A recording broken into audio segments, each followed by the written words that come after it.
جو زیر کی اور ہوشیار کی اور فہم و فراست ودیت فرمائی ہے وہ ایسی ہے کہ اس سے انسان بہت کچھ سیکھتا ہے۔ آج کتوں سے سراغ رسانی، جاسوسی کے جو سلسلے میں جو کام لیے جا رہے ہیں، کیا وہ کم حیرت انگیز ہیں؟ جب انسان اپنے تجربات اور اپنی تجرباتی سائنس کے ذریعے سے جانوروں کے اتنے اسرار دریافت کر سکتا ہے اور ان سے جو کچھ کام لے سکتا ہے، تو اللہ تعالیٰ نے اگر حضرت سلیمان کو پرندوں کی بولی کا خاص علم دے دیا تو اس میں تعجب کی کیا بات ہے؟ یہ امر یہاں ملحوظ ہے کہ بولی در حقیقت آوازوں ہی کی ترکیب اور تالیف سے وجود میں آتی ہے۔ جو چیزیں ادراک، شعور، جذبات رکھتی ہیں اور اپنے ادراک اور شعور اور جذبات کی تعبیر کے لیے مختلف قسم کی آوازیں نکالتی ہیں اور انہی کی تالیف اور ترکیب سے بولی وجود میں آتی ہے، اشارات بھی اسی میں ہی داخل ہیں۔ ان کو غیر ناطق زبان سمجھیے، یعنی اشارہ سے انسان سب کچھ سمجھ سکتا ہے، اس طرح اشارہ بھی ایک زبان ہی ہے جس سے انسان کو سمجھ آ جاتی ہے۔ وَحُشِرَ لِسُلَیمَانَ جُنُودُهُ مِنَ الْجِنِّ وَالْإِنسِ وَالطَّیْرِ فَهُمْ یُوزَعُونَ۔ چنانچہ ایک دن ایسا ہوا کہ جنوں اور انسانوں اور پرندوں میں سے سلیمان کے سارے لشکر اس کے ملاحظے کے لیے جمع کیے گئے۔ اس کے لیے ان کی درجہ بندی کی جا رہی تھی، یہاں تک کہ مارچ کرتے ہوئے حتیٰ اذا آتوا، جب وہاں آئے علی وادی النمل، چیونٹیوں کی وادی میں، قالت نملۃ، کہا ایک چیونٹی نے، یا ایھا النمل، اے چیونٹیو، لدخلوا مساکنکم، تم داخل ہو جاؤ اپنے بلوں میں، گھس چلو، لا یأتمنکم سلیمان، کہ نہ کچل دے تمہیں سلیمان، وجنودہ، اور اس کا لشکر، وہم لا یشعرون، اور انہیں اس بات کا شعور یا احساس بھی نہ ہو کہ انہوں نے ہمیں یعنی کچل دیا ہے۔ یہاں تک کہ مارچ کرتے ہوئے جب وہ چیونٹیوں کی وادی میں پہنچے تو ایک چیونٹی نے کہا، اے چیونٹیوں، اپنے بلوں میں گھس جاؤ، کہیں سلیمان اور اس کے لشکر تمہیں کچل نہ ڈالیں اور انہیں اس بات کا احساس تک نہ ہو۔ یعنی جس میں چیونٹیاں بہت ساری تھیں، ہو سکتا ہے کہ چیونٹیوں کی اس کثرت کے باعث اسے وادی النمل کہا جاتا ہو۔ اس وادی کا یہ قصہ بنی اسرائیل کی روایتوں میں بھی پایا جاتا ہے، یعنی چیونٹیاں آواز بھی نکالتی ہیں۔ آیت سے متبادر ہوتا ہے کہ یہ غالباً اسی قسم کی چیونٹیاں تھیں جو آواز نکالتی تھیں۔ استاد امام امین احسن اسرائیلی لکھتے ہیں، چیونٹیوں کے متعلق سائنس نے جو حیرت انگیز انکشافات کیے ہیں، اس سے قطع نظر ایک عام آدمی بھی اگر ان کے کسی بڑے دل کو ایک جگہ سے دوسری جگہ نقل مکانی کرتے ہوئے دیکھے تو ان کے عسکری نظام اور فوجی ڈسپلن کو دیکھ کر حیران رہ جاتا ہے۔ صاف نظر آتا ہے کہ پوری فوج ایک قائد کی قیادت میں مارچ کر رہی ہے۔ دل کے دونوں جانب تھوڑے تھوڑے فاصلے سے ان کے رضاکاروں اور اسکاؤٹوں کی لائن ہوتی ہے جو اپنے معین حدود میں کے اندر برابر تگ و دو میں مصروف رہتے ہیں، اور صاف نظر آتا ہے کہ وہ نگرانی کی ڈیوٹی پر مامور ہیں۔ جوں ہی ان کو کسی خطرے کا احساس ہوتا ہے وہ اپنے حدود کے اندر اس سے دل کو آگاہ کرتے ہیں اور دل اپنے آپ کو اس سے بچانے کی تدبیر کرتا ہے۔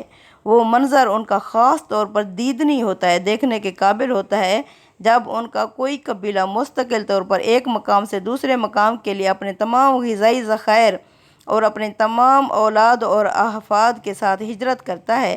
میں نے بعض مرتبہ ان کی اس ہجرت کا غور سے مشاہدہ کیا ہے کہ اگر میں ان مشاہدات کو قلم بند کروں تو ایک طویل داستان بن جائے۔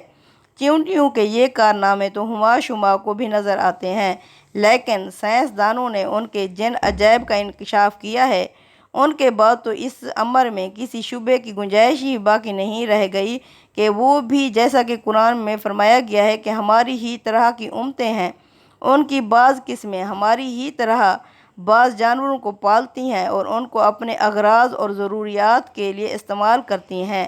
یہ اپنے لیے کھیت بناتی ہیں، ان میں بیج بوتی ہیں اور جب فصل تیار ہوتی ہے تو کاٹنے کے بعد اس کو تہہ خانوں میں محفوظ کر دیتی ہیں۔ ان کی باقاعدہ فوج بھی ہوتی ہے جو مخصوص افسروں کی کمان میں دشمن پر حملہ آور ہوتی ہے۔ ان کے ہاں تربیت اور ٹریننگ کا باقاعدہ نظام ہے۔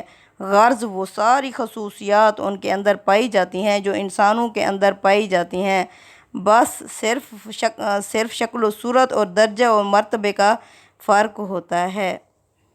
فتبسم ضاحکا من قولها، ہنس پڑے حضرت سلیمان علیہ السلام چیونٹی کی یہ بات سن کر، وقال ربی اوزعنی، اور کہا کہ اے میرے رب مجھے توفیق دے، ان اشکرا کہ میں شکر ادا کروں، نعمتک التی تیری ان نعمتوں کا، انعمت علیہ جو تو نے مجھ پر کی، وعلی والدیہ اور میرے والدین پر کی، وان اعمل صالحا یہ کہ میں عمل کروں نیک، ترضہ جسے تو پسند کر لے، جسے تو راضی ہو، وادخلنی برحمتک اور مجھے داخل کر اپنی رحمت کے ساتھ، فی عبادک الصالحین اپنے نیک بندوں میں۔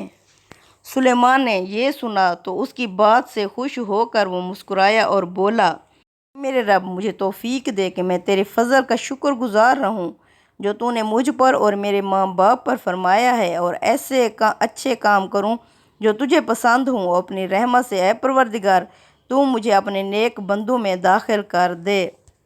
خدا کی عظیم اور بے مثال نعمتوں پر شکر گزاری کا یہی رویہ ہے جس کو نمایاں کرنے کے لیے حضرت سلیمان کی زندگی کے یہ واقعات قریش مکہ کو سنائے جا رہے ہیں۔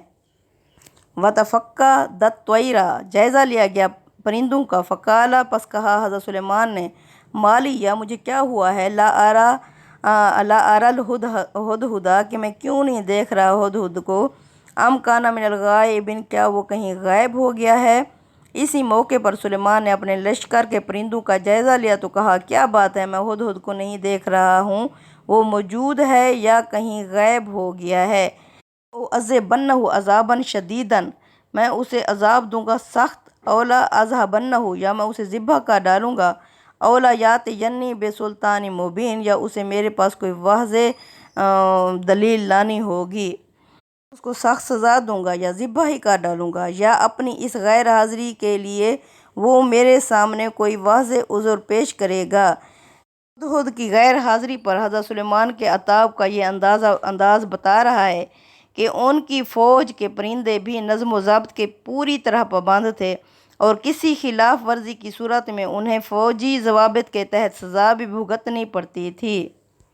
فَمَكَثَ غَيْرَ بَعِيدٍ پس نہیں گزری تھی تھوڑی دیر، فَقَالَ أَحَطتُ بِمَا لَمْ تُحِط بِهِ کہا ہدہد نے، میں وہ احاطہ کر کے یعنی معلوم کر کے آیا ہوں، بِمَا لَمْ تُحِط بِهِ جو تم نہیں اس کا اندازہ کر سکتے، وَجِئْتُكَ میں لایا ہوں تمہارے پاس، من سَبَأٍ بِنَبَإٍ یقین قوم سبا سے ایک یقینی خبر لایا ہوں۔